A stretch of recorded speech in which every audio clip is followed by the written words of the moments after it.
안녕하십니까. 황태순 TV의 황태순입니다. 2021년 10월 22일 금요일 12시 지금 6분입니다. 12시 6분. 제가 오늘 시간을 갖다 말씀드리는 것은 잠시 후 1시 한 반경 정도 되면은 이언주 전 의원, 지금 홍준표 캠프의 공동선대위원장이 저희 스튜디오에 오기로 되어 있습니다. 한 1시 45분 정도부터 이언주 전 의원, 이언주 선대위원장을 모시고 홍준표 캠프, 그다음에 또 홍준표 캠프가 바라보는 오늘 그야말로 세상을 떠들썩하게 하고 있는 토리, 사과, 윤석열, 이거 어떻게 보고 있는지, 또 유승민, 홍준표 후보 단일화, 또 윤석열, 원희룡 후보 단일화, 이런 가능성 등등을 갖다가 이제 짚어보기로 하겠습니다. 그 전에 어제도 잠깐 그 이상권 부장, 이상권의 흐름에서도 말씀드렸습니다만, 어제 같은 경우는 MBS, 그러니까 이제 엠브레인, K-스탯, 코리아 리서치, 한국 리서치 4개사가 조사한 그 가상 사자 대결, 즉 이재명, 윤석열이나 홍준표 심상정 확정됐으니까 안철수 사실상 상수라고 봐야 되겠죠. 이 사자 대결 구도에 어떤 결과 나올 것인가 말씀드렸습니다만, 오늘 그래도 대한민국에서 가장 공신력 있는 것으로 정평이 나 있는 한국갤럽도 사자 대결 결과를 발표했습니다. 결론부터 말씀드리면, 어제 MBS의 결과나 오늘 발표한 한국갤럽의 결과나 큰 차이가 없이 이재명이 어쨌든 어떠한 경우든 1등이라는 겁니다. 물론 오차범위 내이긴 합니다만은, 저는 깜짝 놀란 게 지금 9월 14일입니다. 그러니까 추석 연휴가 시작되던 9월 19일, 22일 그 전인 9월 14일 이재명 씨가 국회 소통관에 와서 긴급 기자회견하면서 그 전주부터 떠들썩하게 떠올랐던 이른바 대장동, 화천대유, 천화동인 이 문제에 대해서 이렇게 얘기했죠. 대장동 개발의 설계자는 접니다 라고 얘기했습니다. 그리고 벌써 그렇게 이야기한 지가 한 달이 훌쩍 넘었습니다. 그 사이에 추석 연휴가 있었고, 또 10월 10일 이재명 씨는 드디어는 0.29%포인트 차로 과반을 갖다가 살짝 턱걸이에서 후보로 확정이 되었습니다.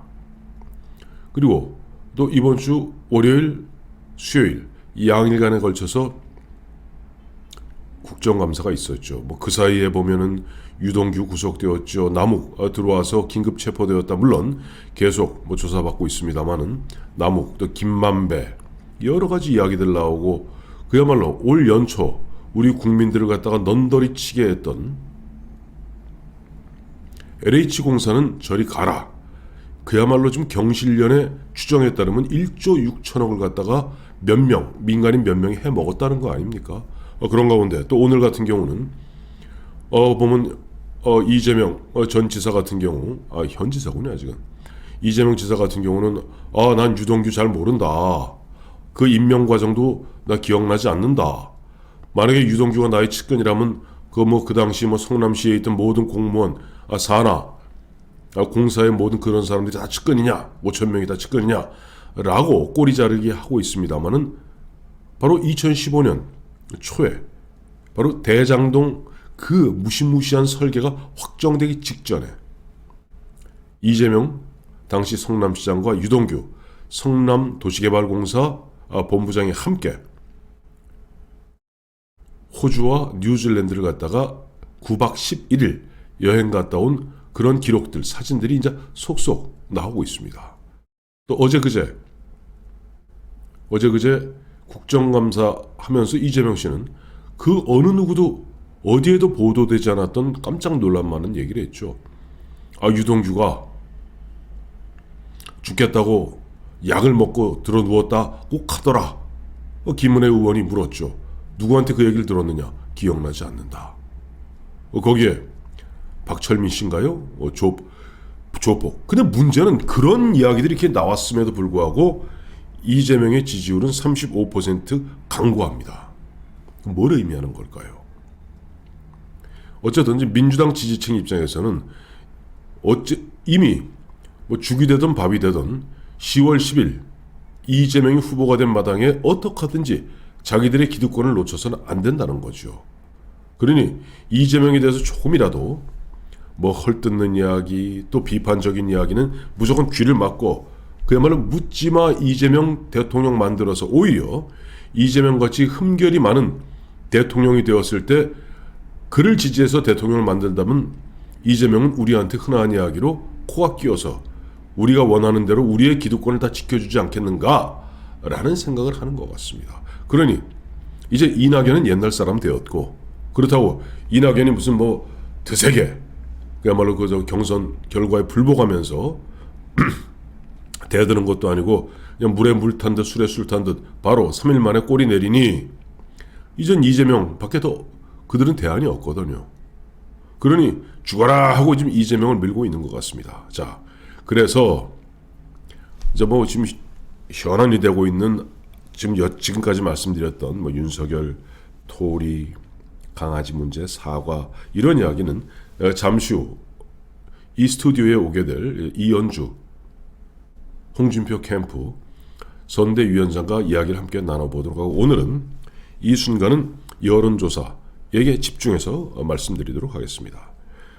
뭐 어제도 대충 뭐 흐름을 어제 그 MBS 내셔널 바로메터 서베이 거기서 4개사가 하는 거죠. 보면 이재명이 35, 윤석열이 34, 또 이재명이 35, 홍준표가 32, 안철수는 뭐 7%, 8%, 뭐 심상정도 8%, 6%, 뭐 이 정도 나왔습니다. 자, 오늘 한국갤럽은 어떻게 나왔을까요?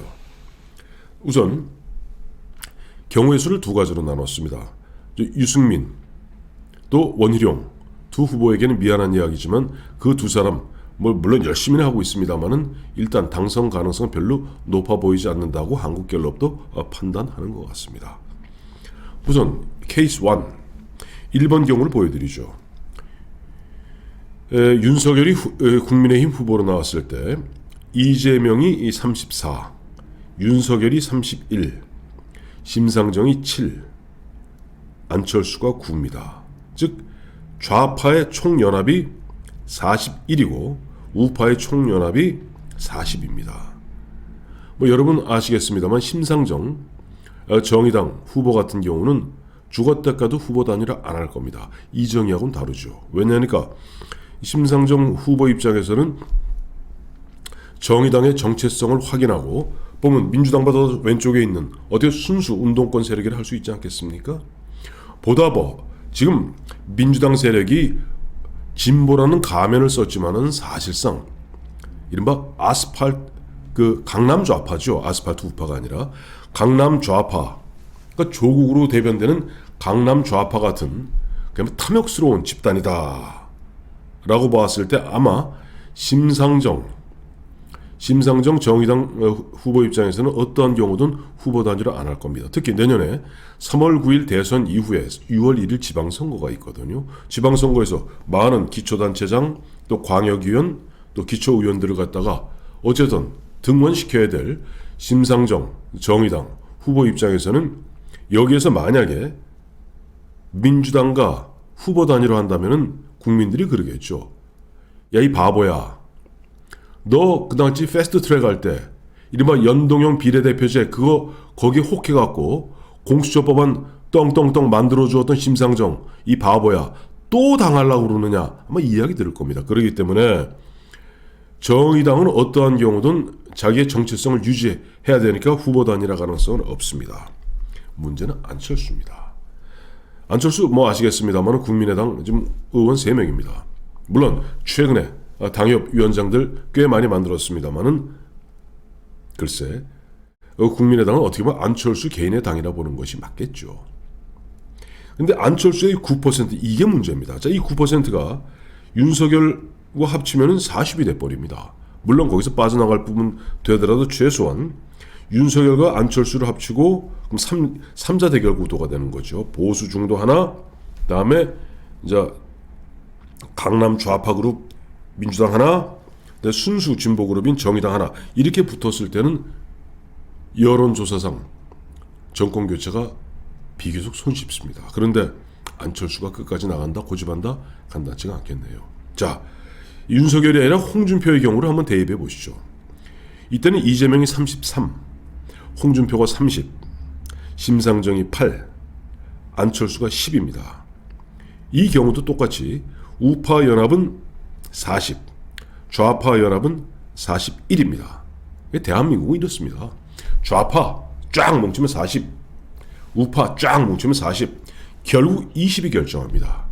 20, 여론조사 끝까지 응하면서도 나는 지지하는 후보 없다, 지지하는 정당 없다, 잘 모르겠다. 왜 그런 사람이 끝까지 여론조사에 응할까요? 사실 마음 아직 갈피를 못 잡고 최종 결정을 못한 거죠.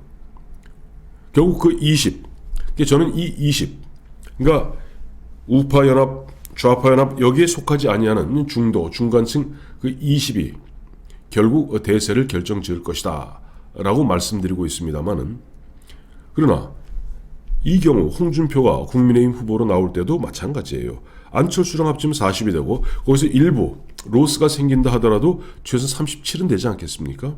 그러면 이재명을 4%포인트를 이길 수 있죠. 오늘 한국갤럽 보니까 오히려 지금 문재인 지지율이 2%포인트가 올랐습니다.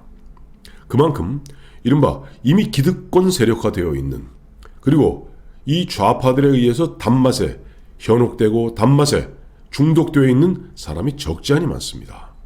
그렇기 때문에 좀 한 달 넘게 대장동, 화천대유, 천화동인, 유동규, 김만배, 남욱, 정영학, 거기다가 최근에 나온 국제 마피아파 박철민, 그리고 그 모든 한가운데 있는 이재명이 나와도 이재명이 이기는 걸로 나오는 거죠. 자, 여기에서 뭐 자세한 이야기, 또 구체적인 이야기는 잠시 후에 있게 될 이현주 의원과의 일문일답을 통해서 좀 더 풀어보도록 하고, 이 대목에서 지금 이준석 대표, 제가 늘 말씀드리잖아요. 이준석 대표, 국민의힘, 지금 안철수 자체를 갖다 너무 치지도에 별거 아닌, 그야말로 변수도 아닌 것으로 치부하고 있습니다만은 나중에 크게 땅을 치고 후회할 날이 있을 것이다 라고 제가 계속 말씀드리는 것이 바로 오늘 한국갤럽의 여론조사 결과, 또 어제 있었던 MBS 4개사가 함께하는 4자 가상대결 결과를 보고, 그것이 과연 그 4자 가상대결 있기 전부터 그냥 우리가 막연하게 경험치고에 따라서 느낌으로 알았던 바와 같이 안철수가 결국 정권교체를 결정하는 칼자루를 쥐게 될 것이다 하는 것이 저의 생각이었고, 또 어제 MBS, 오늘 한국갤럽 여론조사 결과 숫자로 확인되는 결과인 것 같습니다. 고맙습니다.